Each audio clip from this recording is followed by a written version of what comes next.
All right. Well, there's another story I can share with you about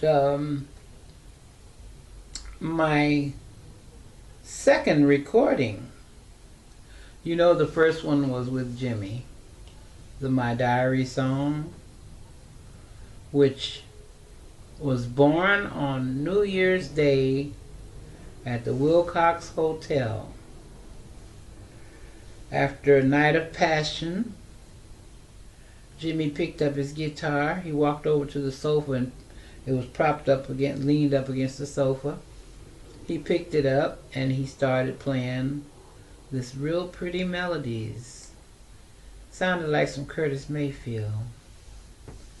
And when I asked him what was it, because I thought maybe it was something a new song or something. I said, "What is that?" And he said, "Oh, just some love notes." And so he said, "I know that I will never love again.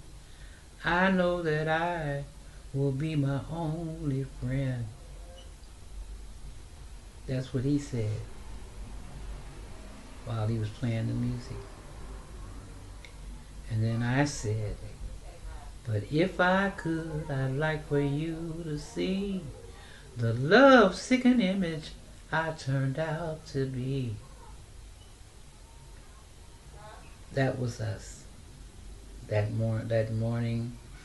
It was around noon, actually. But the song was born right then and there. That was our baby. And for those out there who are confused as to who wrote our song, I'll say it again. Arthur Lee would have had to been a fly on the wall to write that song. He had no parts in it. I only invited him when the session was about to begin. I asked him to do background vocals, and that was his total involvement. My mistake was giving him a copy of the recording, because he did wonders with that record. Somebody created a bogus label and put his name on it, that he was the writer. And it really made me sad. It made me sick that here we are, you grave Robin,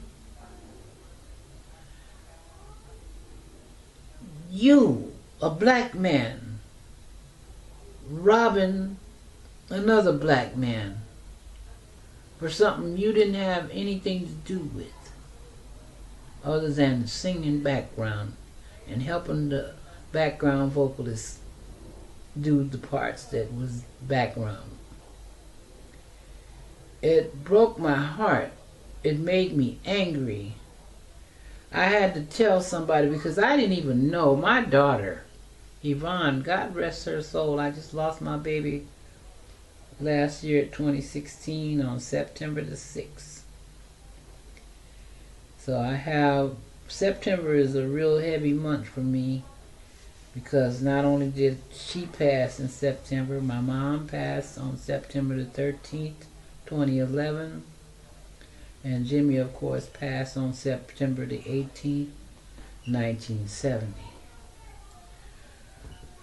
It's a hard month, I tell you.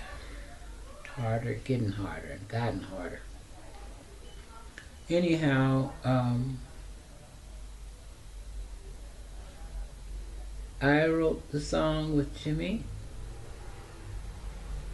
and I was, like I said, devastated and angry by him claiming to have written our song. And I never was in the Jimmy world up until then, in 1991, when I discovered.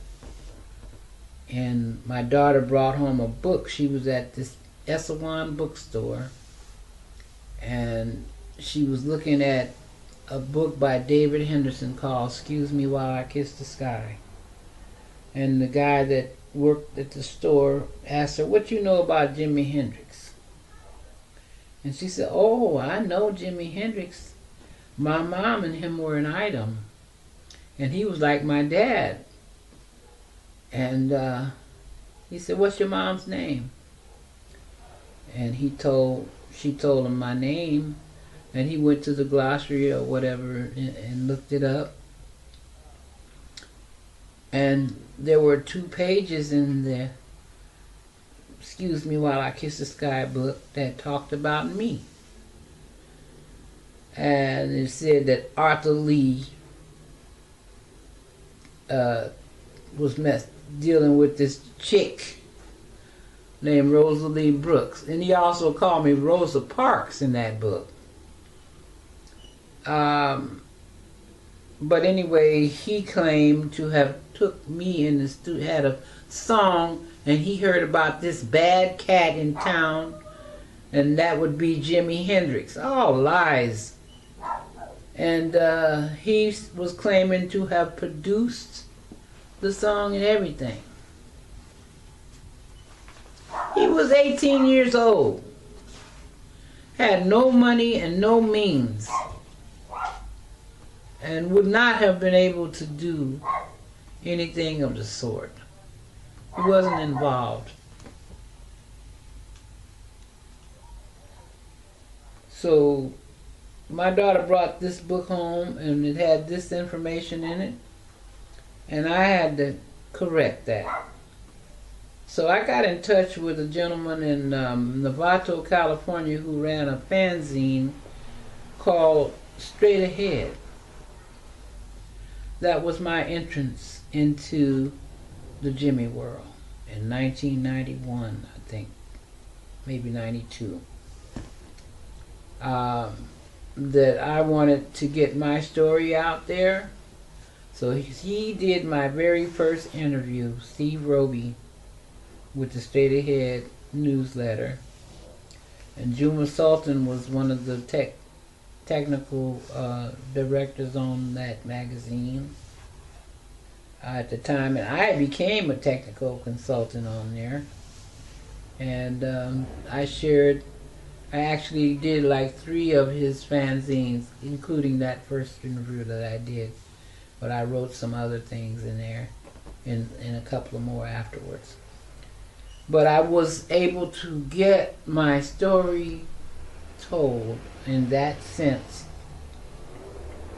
And little by little, over time, people have begun to know the truth. And that's all I want. I just want people to know the truth.